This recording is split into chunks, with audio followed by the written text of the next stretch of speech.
Okay, so I've done some thinking about reposting my video about the government and its involvement with the destruction of humanity. And I decided I'm just going to have to do them in smaller chunks instead of an hour and a half long, which is too long anyway. But I'm going to have to break it down because they flag and they disable your video and they lie about why they're disabling it. They don't tell you the right reason for why they're disabling the video. They could have been any number of things, but they chose to go ahead and tell me that it was disabled because of a comment about masks, which I have videos about masks that are far more in line with what they said than what this video was. So I'm going to go ahead and just break it into chunks and post it that way, and that way if they disable another video, I can go in, edit it, and repost. So I'm going to go ahead and post a quick video today about work again. This is Work Redefined Part 2. And the reason is because it seems like lately, I don't know if it's because I'm not eating my Wheaties or what, but it's like a lot of things are happening around me that are showing me that people don't know how to work and people don't take their jobs very seriously, and that the American standard has fallen. That the American standard is, pretty pathetic. And I'll give you some examples. So, my car. So I drive it around a lot, and I'm trying to stay on top of the maintenance on it. And I set aside money that I earn to be used on the car and to buy tires and to replace spark plugs and things. And so I went ahead and tried to schedule an appointment with Kia over Turf. Although I don't know if I can use that word Kia because it might get my video deactivated because I specifically named something. But we'll just try. But anyway, I had tried to make an appointment with them and on their online website for a service, and I couldn't get it to work. It wouldn't allow me to schedule. And I tried it on different browsers, thinking maybe it's just the browser I'm using. But no, it wouldn't allow me. So what I wanted was the 105,000 mile service, which includes changing the spark plugs. And because I actually owned a car in the past where I didn't change the spark plugs, and it was like probably, I was probably at 140,000 miles, and it needed some work done because it needed a tune-up. And that's because the spark plugs have been in there too long, and they actually, got rusted into their sockets. So I wanted to be on top of that this time, and so I have a car that just hit, a little over 102,000 miles on it. And so I ended up calling them directly to schedule the service appointment. And I talked to a lady there, and she's like, well, it's probably going to take a few hours, and so we'll go ahead and get you scheduled. So they schedule it, and so I get the appointment, and I get in there, and this young man greets me and says, well, we're going to do a complimentary inspection for your car today. And I'm like thinking, okay, well, that's part of the 105,000 mile service, which is they go and they lube all the joints and look at everything and change the spark plugs. And so I thought that was weird. I was like, okay. And so I said, this is for the 105,000 mile service, right? And he's like, yes. And so anyway, I go and I sit in the waiting room, and about an hour and a half goes by, and he comes walking out. I expected it to take 2 to 3 hours. I thought I was going to be on my phone, playing video games for a while, or talking to people on the phone or whatever. And he comes out and he's like, oh yeah, we got it done. Everything looks good, and would you like me to walk you out to your car? And I'm like thinking to myself, okay, no, you don't have to do that. And he's like, okay, but on the survey that we send you, can you check on the box that says that I walked you out to your car? And I was like, yeah, sure, okay. And so I'm standing there next to the, where the secretary is, where I'm supposed to pay for the service, and I'm looking over the receipt, and I'm like thinking to myself, I don't see anywhere where it says that the spark plugs have been replaced, right? And And it's like that $60 that doesn't cover spark plugs. And so I asked the lady, and this is after the other guy already walked off, and I said, they didn't replace the spark plugs. And I said it loud enough so the guy that was walking away turns around and he goes, "Is there a problem? Was there a problem with your service, sir?" And of course he's like that guy that copy and paste guy that acts like he's the Les Schwab guy or whatever, and he's like perfect, and yet he's not. He's an absolute idiot. But anyway, so and I said, well, this appointment was supposed to be for the 105,000 mile service, which includes changing the spark plugs. And he goes, no, you don't need to have your spark plugs changed yet.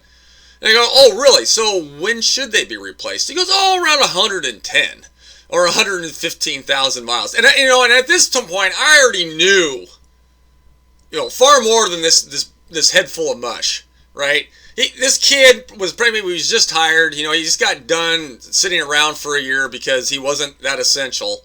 And he was living off the government money, and he's going back into the workforce, and he's a complete bullshitter.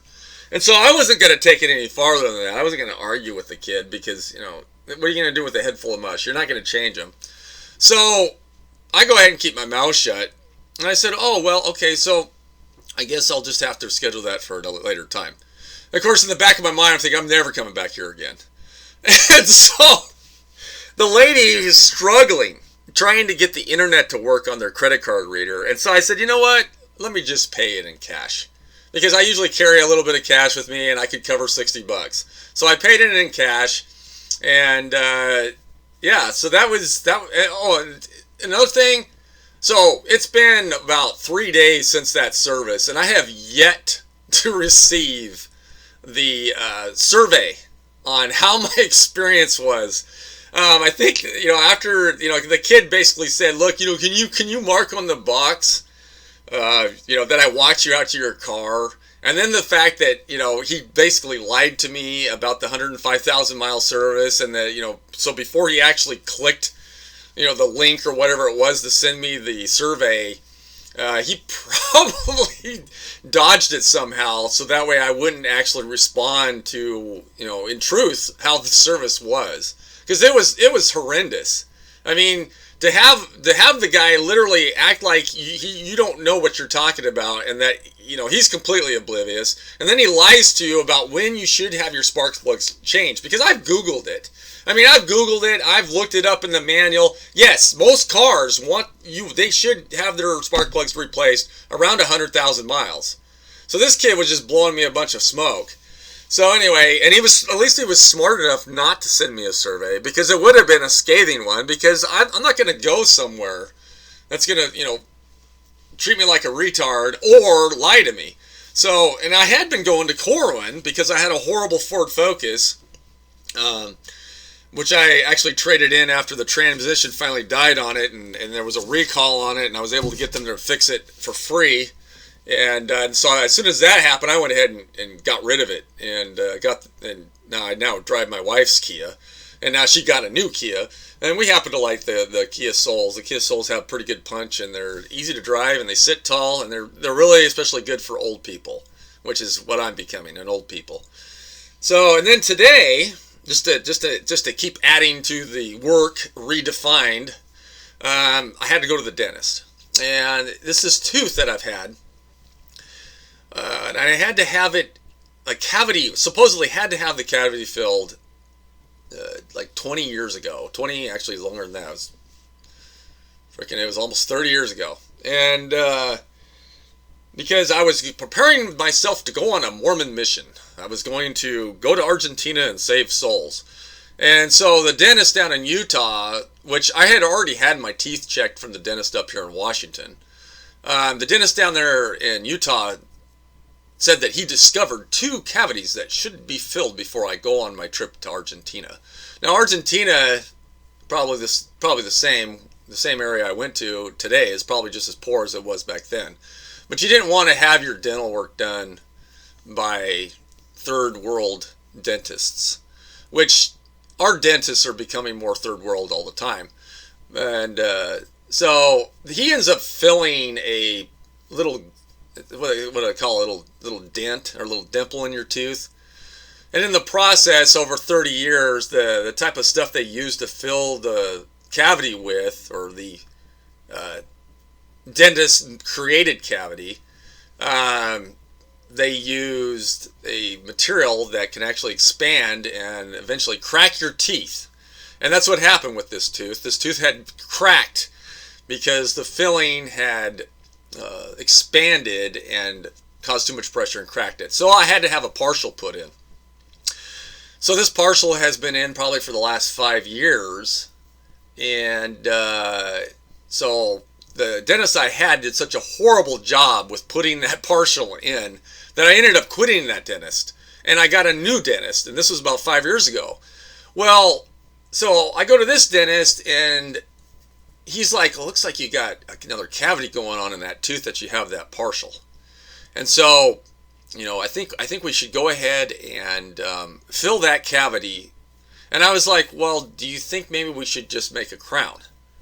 And he's like, "Well, it depends on your insurance company." Well, of course, I'm thinking, well, I don't have, the rich man's insurance anymore. And in fact, I have to pay for my own dental work.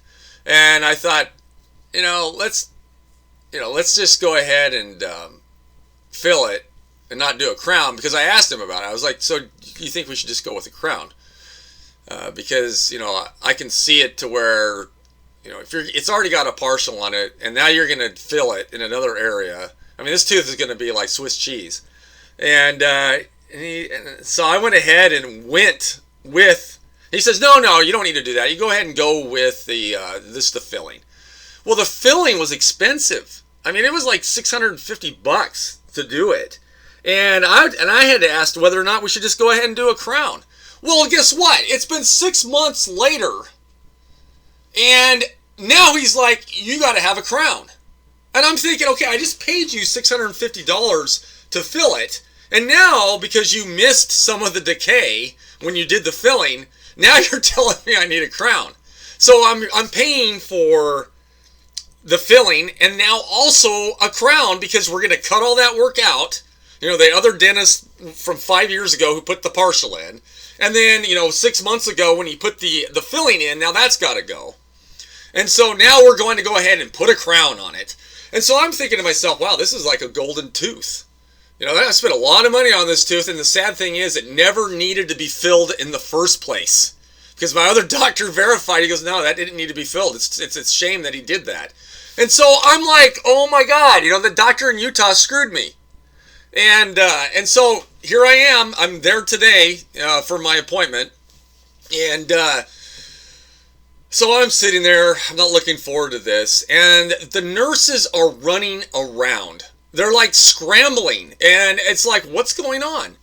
And then I hear them talking about how they've never seen this before. And they were talking about something. I don't know exactly what it was, but that's something you don't want to hear when you're getting ready to have your tooth, worked on, is, "I've never seen this before." And so I'm like thinking, oh my God, here we go again, right? First it was Kia, now it's this dental office, which they have a great hygienist. I've been going there for the last 5 years, and it's been fantastic. So, and I've never had these two ladies work on me before, and so I wasn't sure what was going on, whether or not they were as bad as the other dentist before this one. And so then the lady like runs over somewhere else and bumps the chair, and it nails me in the head. And they don't even realize it, right? It bumps me in the head, and it hurt. And I'm thinking to myself, oh my God, what am I going to do? So the lady asked me, she goes, so how you doing? Because they're off running around all over the place. And she goes, "Oh, you have that thing in your mouth still?" So they put an impression in my mouth to make a mold of the tooth that's there for now, so they can make a new one.